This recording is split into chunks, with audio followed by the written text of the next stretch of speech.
Welcome to SS news. నేను మీ శిరీష.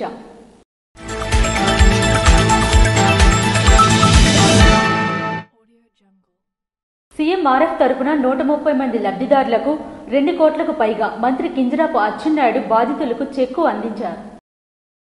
మారుమూల ప్రాంతంలో మానవీయ వెలుగులు ప్రసరిస్తున్నాయి. కష్టం అంటే చాలు రాష్ట్ర వ్యవసాయ శాఖ మంత్రి కింజరాపు అచ్చెన్నాయుడు కదిలి వస్తున్నారు.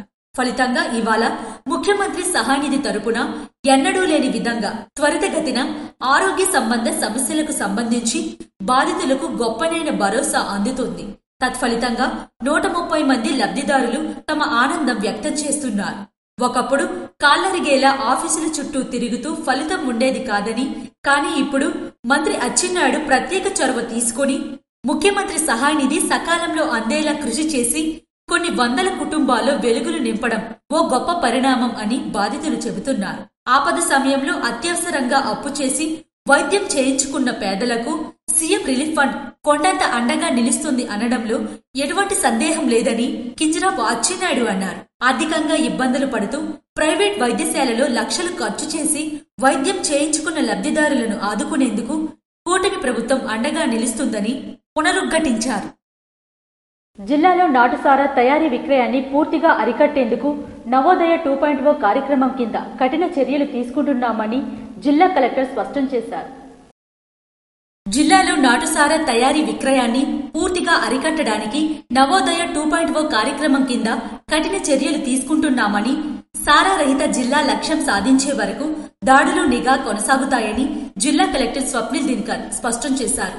కార్యక్రమంలో ఎక్సైజ్, పోలీస్, రెవెన్యూ, అటవీ శాఖ అధికారులు సమిష్టిగా పనిచేయాలని ఆయన ఆదేశించారు. కలెక్టర్ కార్యాలయంలో గురువారం నిర్వహించిన సమీక్షా సమావేశంలో కలెక్టర్ ఈ బహుముఖ వ్యూహం పురోగతిని, అమలును పరిశీలించి అధికారులకు దిశానిర్దేశం చేశారు.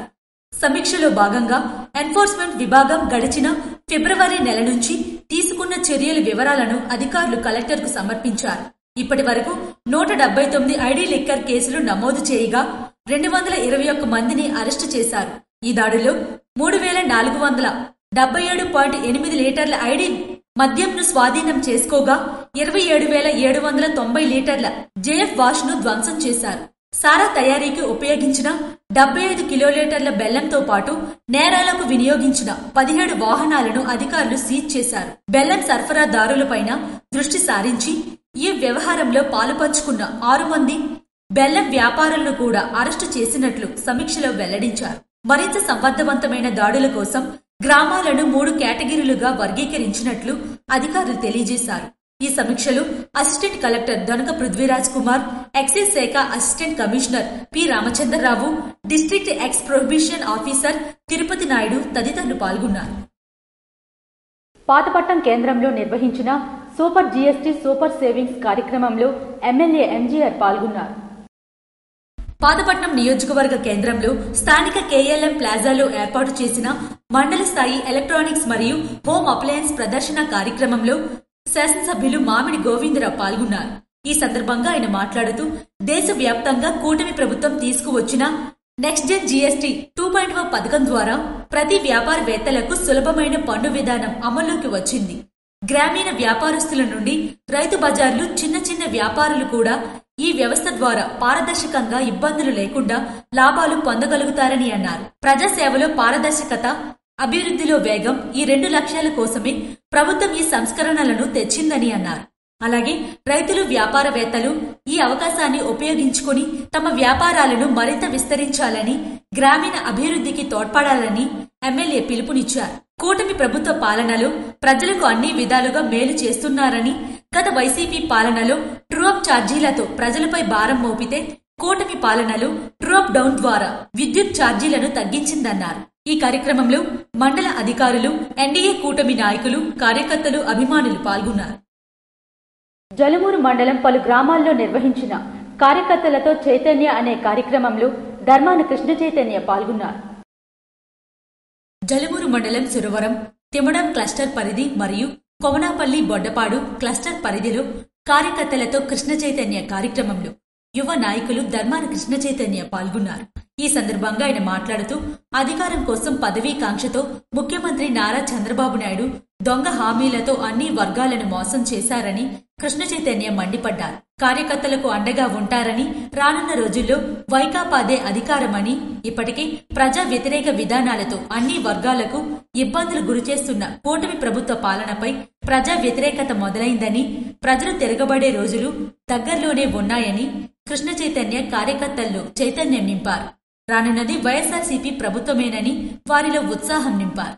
ఈ కార్యక్రమంలో ఎంపీపీ వానగోపి, జిల్లా ఉప అధ్యక్షులు బగ్గు రామకృష్ణ, మండల అధ్యక్షులు కుసుమ సీతారాం, జిల్లా బూత్ కమిటీ అధ్యక్షులు దామ మన్మథరావు, జిల్లా కార్యదర్శి మొజ్జాడ శ్యామలరావు, నియోజకవర్గ గ్రీవెన్సల్ అధ్యక్షులు ధర్మాన జగన్మోహన్ తదితరులు పాల్గొన్నారు. పాత కొజ్జీరియా గ్రామంలో చేపట్టిన రోడ్డు శంకుస్థాపన కార్యక్రమంలో ఎమ్మెల్యే బెందాల అశోక్ పాల్గొన్నారు. ఆంధ్రప్రదేశ్ రాష్ట్ర ప్రభుత్వ విప్ మరియు ఇచ్చాపురం నియోజకవర్గం శాసనసభ్యులు బెందాల అశోక్ శ్రీకాకుళం జిల్లా కవటి మండలం పాత కొజ్జేరియా గ్రామంలో రోడ్డు శంకుస్థాపన కార్యక్రమంలో పాల్గొన్నారు. ఈ కార్యక్రమంలో ఆయనతో పాటు మాజీ జడ్పీటీసీ బెందాలం రమేష్, ఏపీఎస్సీఎస్సీ అధ్యక్షులు ఎర్రబాస్, ఏఎంసీ మణిచంద్ర ప్రకాశ్, జడ్పీటీసీ పొందల కృష్ణారావు, సీపాన వెంకటరమణ, బార్ల చిన్నబాబు మరియు కూటమి నాయకులు, కార్యకర్తలు, గ్రామస్తులు పాల్గొన్నారు. వైఎస్ఆర్సీపీ పంచాయతీ కార్యకర్తల సమన్వయ సమావేశంలో ఎచ్చెర్ల మాజీ శాసనసభ్యులు గొర్లె కిరణ్ కుమార్ పాల్గొన్నారు. శుక్రవారం శ్రీకాకుళం జిల్లా ఎచ్చెర్ల మండలం దోమం పంచాయతీలో వైఎస్ఆర్సీపీ పంచాయతీ కార్యకర్తల సమన్వయ సమావేశంలో ఎచ్చెర్ల మాజీ శాసనసభ్యులు గొర్లె కిరణ్ కుమార్ పాల్గొన్నారు. ఈ సందర్భంగా ఆయన మాట్లాడుతూ మెడికల్ కాలేజీల ప్రైవేట్ పరం చేయడంపై, ప్రజా వ్యతిరేకతపై కోటి సంతకాలు సేకరించి గవర్నర్ కి ప్రజాభిప్రాయం తెలియజేయడం వైసీపీ నాయకులు బాధ్యతగా తీసుకోవాలని అన్నారు. ప్రతి పంచాయతీలో వైసీపీ గ్రామస్థాయి ప్రధాన కమిటీ, అనుబంధ విభాగాలు, యువజన, మహిళా, రైతు, ఎస్సీ, సోషల్ మీడియా, విద్యార్థి కమిటీలు వేసి వాటిని గ్రామస్థాయి ప్రధాన కమిటీతో సమన్వయం చేసుకోవాలని సూచించారు. గ్రామ, మండల, నియోజకవర్గ స్థాయి కమిటీల సభ్యులు వైసీపీ పార్టీ కార్యక్రమాలకు తప్పనిసరిగా హాజరై ప్రభుత్వ వైఫల్యాలను సోషల్ మీడియా వేదికగా ప్రజల్లోకి తీసుకువెళ్లాలని అన్నారు. వైసీపీ కార్యకర్తలకు, అనుబంధ విభాగ సభ్యులకు అధికార పార్టీ వారి నుంచి అన్యాయానికి గాని ఎటువంటి ఇబ్బందులకు గురైనా కూడా అందరూ కూడా ఈ యొక్క డిజిటల్ క్యూఆర్ కోడ్ ద్వారా వీటి సేవలను వినియోగించుకోవాలని తెలియజేశారు. ఈ కార్యక్రమంలో జిల్లా వైసీపీ ప్రధాన కార్యదర్శి సనపల నారాయణరావు, రాష్ట్ర బూత్ కమిటీ కార్యదర్శి జోరుగుల శంకర్, మండల వైసీపీ అధ్యక్షులు బోర సాయిరాం రెడ్డి, స్థానిక సర్పంచ్ స్రవంతి రెడ్డి, సోషల్ మీడియా కార్యకర్తలు తదితరులు పాల్గొన్నారు. ఈ నెల 13వ తేదీ నుంచి 19వ తేదీ వరకు మున్సిపల్ కార్పొరేషన్ మైదానంలో ఎలక్ట్రానిక్ ఎగ్జిబిషన్ నిర్వహించబడుతుందని ఎమ్మెల్యే గొండిశంకర్ తెలిపారు. జీఎస్టీ రేట్ల తగ్గింపుతో సామాన్యులకు ఊరట కలిగిందని శాసనసభ్యులు గొండిశంకర్ వెల్లడించారు. సూపర్ జీఎస్టీ సూపర్ సేవింగ్స్ పై 10, 11 తేదీల్లో తిరుమల తిరుపతి దేవస్థానం కళ్యాణ మండపంలో ఏర్పాటు చేసిన ఎలక్ట్రానిక్ వస్తువుల గ్రాండ్ ఎగ్జిబిషన్ కమ్ సేల్ ను ఆయన శుక్రవారం ప్రారంభించారు. ఈ సందర్భంగా ఆయన మాట్లాడుతూ జీఎస్టీ సంస్కరణలు భారత ఆర్థిక వ్యవస్థలో కొత్త దశకు నాంది పలుకుతుందని, పన్ను వ్యవస్థను సులభతరం చేయడం ద్వారా పారదర్శకత పెరుగుతుందన్నారు. ప్రజల ఆదాశక్తి పెరుగుతుందని, ఈ మార్పులు పేదలకు, నూతన మధ్యతరగతికి లాభాన్ని అందిస్తాయన్నారు. అదే సమయంలో భారత వ్యాపారవేత్తలకు మేడ్ ఇన్ ఇండియాని ప్రపంచానికి నాణ్యత ప్రమాణంగా నిలబెట్టే శక్తిని ఇస్తాయని పేర్కొన్నారు. ప్రగతిశీల ప్రజా విధానాల ద్వారా పేదలు, మధ్యతరగతి వారి జీవితాలను మార్చడమే లక్ష్యమన్నారు. డైలీ యూసేజ్ ఉపయోగం దానికి పెద్ద ఎత్తున లబ్ధి చేకూరే విధంగా ఇది చేశారు. దీనివల్ల వినియోగదారులకి చాలా సేవింగ్స్ ఉంటాయి. తద్వారా వ్యాపారస్తులకి బిజినెస్ పెరిగి, ట్రాన్సాక్షన్ పెరిగి వాళ్ళకి లాభాలు వచ్చే అవకాశాలు ఉంటాయి. ప్రభుత్వానికి కూడా ఈ ఎక్కువ బిజినెస్ ద్వారా మనకి ట్యాక్స్ రూపంలో ఆదాయం కూడా రావడం జరుగుతుంది. ఇది అన్ని రంగాల వారికి కూడా ఈ సూపర్ జీఎస్టీ సూపర్ సేవింగ్స్ ఏదైతే ఉందో దీనివల్ల ఉపయోగం జరుగుతుంది. కనుక ఇది అందరికీ పబ్లిక్ లో ఇంకా అవేర్నెస్ కలిగించడానికి ఈ రోజు ఈ ప్రోగ్రాం మేము కండక్ట్ చేయడం జరుగుతుంది. భారత స్వాతంత్ర శతవార్షికోత్సవం నాటికి ఆర్థిక అసమానతలను తగ్గించి బలమైన, సమతుల్యమైన సమాజాన్ని నిర్మించడమేనని ఆకాంక్షించారు. ఈ లక్ష్యాన్ని సూపర్ జీఎస్టీ, సూపర్ 6, P4 కార్యక్రమాలు శక్తివంతమైన ఇంధనంగా నిలుస్తాయని పేర్కొన్నారు. ఆంధ్రప్రదేశ్ ను స్వర్ణాంధ్ర వైపుకు నడిపిస్తాయని కొనియాడారు. ఈ సందర్భంగా 13వ తేదీన జీఎస్టీపై అవగాహన గూర్చి బైక్ ర్యాలీ ఉంటుందన్నారు. 13వ తేదీ నుండి 19వ తేదీ వరకు వారం రోజుల పాటు సిక్కోలు ఉత్సవ్ ఎన్టీఆర్ మున్సిపల్ కార్పొరేషన్ ఉన్నత పాఠశాల మైదానంలో జరుగుతుందని తెలిపారు. రేపు 13వ తారీఖున కూడా బైక్ ర్యాలీ పెద్ద ఎత్తున పట్టణంలో మొదలు పెడతాం. మళ్ళీ 13 నుండి 19 వరకు ఎన్టీఆర్ మున్సిపల్ గ్రౌండ్ లో పెద్ద ఎత్తున అక్కడ కూడా ఎగ్జిబిషన్ కండక్ట్ చేయడం జరుగుతుంది. ఈ సందర్భంగా డిప్యూటీ కమిషనర్ జీఎస్టీ నోడల్ అధికారి స్వప్నదేవి మాట్లాడుతూ సూపర్ జీఎస్టీ సూపర్ సేవింగ్స్ కార్యక్రమానికి నెల రోజులకు షెడ్యూల్ ప్రకటించడమైందని అన్నారు. 2 రోజుల పాటు ఎలక్ట్రానిక్ వస్తువుల గ్రాండ్ ఎగ్జిబిషన్ కమ్ సేల్ ఉంటుందని పేర్కొన్నారు. జీఎస్టీ చట్టంలో 2.0 పన్ను సంస్కరణల ద్వారా ఇటీవల అమల్లోకి వచ్చిన పన్ను రేట్లు తగ్గింపుల ఫలితంగా అనేక వస్తువుల ధరలు తగ్గాయన్నారు. ఎలక్ట్రానిక్ ఉత్పత్తులు 28% నుంచి 18% జీఎస్టీ తగ్గింపు జరిగిందన్నారు. ప్రజలు ఈ ఎలక్ట్రానిక్ ఉత్పత్తుల ప్రదర్శనను సందర్శించి కొనుగోలుకు ఈ అవకాశాన్ని సద్వినియోగం చేసుకోవాలని పిలుపునిచ్చారు.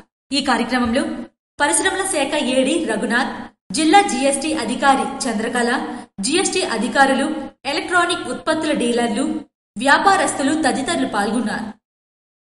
ఒత్తిడిని జయిస్తే సంపూర్ణ ఆరోగ్యం అందరి సొంతం అవుతుందని డాక్టర్ పైడి సింధూరా అన్నారు. ఒత్తిడిని జయిస్తే సంపూర్ణ ఆరోగ్యం మన అందరి సొంతం అవుతుందని, ఆరోగ్యానికి మించిన సంపద ఏదీ లేదని లయన్స్ క్లబ్ శ్రీకాకుళం సెంట్రల్ అధ్యక్షురాలు లయన్ డాక్టర్ పైడి సింధూరా అన్నారు. స్థానిక ప్రభుత్వ ఆర్ట్స్ కళాశాలలో ప్రపంచ మానసిక దినోత్సవాన్ని లయన్స్ క్లబ్ శ్రీకాకుళం సెంట్రల్ ఆధ్వర్యంలో నిర్వహించారు. ఈ సందర్భంగా డాక్టర్ పైడి సింధూరా మాట్లాడుతూ మానసిక ఆరోగ్యం విలువ తెలిపేందుకు ప్రపంచ మానసిక ఆరోగ్య దినోత్సవాన్ని జరుపుకుంటామని, ప్రజల్లో మానసిక ఆరోగ్యం అవగాహన పెంచడానికి, మానసిక ఆరోగ్య విద్యను ప్రోత్సహించడానికి, మానసిక ఆరోగ్యం చుట్టూ ఉన్న అపోహలను తొలగించడానికి అంకితం చేసిన రోజని ప్రపంచ ఆరోగ్య సంస్థ మొదలుపెట్టిన ఈ కార్యక్రమం కుటుంబం, సమాజం, పనిచేసే ప్రదేశాల్లో మానసిక శ్రేయస్సు ప్రాముఖ్యతను తెలియజేస్తుందన్నారు. పనిభారంగానో లేదా ఇతర కారణాలతో మానసిక ఆరోగ్య సమస్యలు పెరిగిపోతున్నాయని, మానసిక వ్యాధుల గురించి సరైన అవగాహన లేకపోవడం ఒక కారణమన్నారు. మానసిక ఆరోగ్య సంరక్షణ ప్రపంచవ్యాప్తంగా ప్రతి ఒక్కరికి అందుబాటులో ఉండాలన్న ఉద్దేశంతోనే ప్రతి ఏటా ప్రపంచ మానసిక ఆరోగ్య దినోత్సవాన్ని నిర్వహించుకోవడం ఆనవాయితీగా మారిందన్నారు. ముఖ్యంగా యువత మత్తు పదార్థాలకు బానిసై మెంటల్ స్ట్రెస్ లోకి వెళ్తున్నారని, డ్రగ్స్ ను వదిలిపెట్టి చదువుపై మక్కువ పెంచుకోవాలన్నారు. ప్రముఖ వైద్యులు general surgeon lion Modalavalasa Muralikrishna మాట్లాడుతూ ఆరోగ్యపరమైన జీవితానికి ఆకుకూరలు, కూరగాయలు తీసుకోవాలని, బయట ఆహారానికి ప్రాధాన్యత ఇవ్వకుండా ఇంట్లో తయారు చేసుకునే ఆహారాన్ని భుజించాలన్నారు. రోజువారీ దినచర్యలో కాచి వడపోసిన నీటిని త్రాగాలని ఈ సందర్భంగా పలు సూచనలు అందించారు. లయన్స్ క్లబ్ శ్రీకాకుళం సెంట్రల్ జిల్లా environment chairman lion Ponnada Ravikumar మాట్లాడుతూ సమాజానికి, ప్రజలకు ఉపయోగపడే కార్యక్రమాలను లయన్స్ క్లబ్ శ్రీకాకుళం సెంట్రల్ చేపడుతుందని, ప్రతి విద్యార్థి తల్లి పేరు మీద మొక్క నాటి వాటి సంరక్షణ బాధ్యత తీసుకోవాలన్నారు. ఈ కార్యక్రమానికి అవకాశమిచ్చిన కళాశాల ప్రిన్సిపాల్ కణితి రాములకు ప్రత్యేక ధన్యవాదాలన్నారు. ఈ కార్యక్రమంలో లయన్స్ క్లబ్ శ్రీకాకుళం సెంట్రల్ ఉపాధ్యక్షులు వర్లం శివతేజ, సభ్యులు డాక్టర్ పైడి ప్రదీప్, ఆర్ట్స్ కళాశాల ప్రిన్సిపల్ ఎంవి సత్యనారాయణ, తెలుగు అధ్యాపకులు డిలేశ్వరరావు, విద్యార్థులు పాల్గొన్నారు. పాతపట్నం నియోజకవర్గంలో నిర్వహించిన ఉచిత క్యాన్సర్ స్క్రీనింగ్ మరియు మెగా వైద్య శిబిరంను ఎమ్మెల్యే ఎంజీఆర్ ప్రారంభించారు. పాతపట్నం నియోజకవర్గంలోని తామర గ్రామంలో great eastern medical school and hospital, Ragolu Srikakulam వారి సౌజన్యంతో ఉచిత క్యాన్సర్ స్క్రీనింగ్ మరియు మెగా వైద్య శిబిరంను పాతపట్నం శాసనసభ్యులు మామిడి గోవిందరావు ఆధ్వర్యంలో నిర్వహించబడింది. ఈ శిబిరంలో క్యాన్సర్, సాధారణ వ్యాధులు, స్త్రీలకు సంబంధించిన వ్యాధులు, దంత వ్యాధులు, కంటి సమస్యలకు సంబంధించిన వైద్య నిపుణులు ప్రజలకు ఉచిత వైద్య పరీక్షలు నిర్వహించారు. ఈ సందర్భంగా ఎమ్మెల్యే మాట్లాడుతూ మెరుగైన వైద్యం మరియు శస్త్రచికిత్స అవసరమైన వారికి డాక్టర్ ఎన్టీఆర్ వైద్య సేవ మరియు ఆయుష్మాన్ భారత్ పథకాల ద్వారా అర్హులైన వారికి పూర్తిగా ఉచితంగా వైద్య సేవలు అందించబడతాయని తెలిపారు. అలాగే ప్రజల ఆరోగ్యం మన సమాజ బలం, పేదలు, వెనుకబడిన వర్గాలకు చేరువలో వైద్య సేవలు అందించడం మన బాధ్యతన్నారు. ఈ కార్యక్రమంలో వైద్య సిబ్బంది, స్థానిక ఎన్డీఏ కూటమి నాయకులు, ప్రజాప్రతినిధులు, గ్రామస్తులు పెద్ద సంఖ్యలో పాల్గొన్నారు. ఎలక్ట్రానిక్ వస్తువుల ఎగ్జిబిషన్ కమ్ సేల్ ప్రదర్శనలో ఎమ్మెల్యే భగ్గు రమణమూర్తి పాల్గొన్నారు.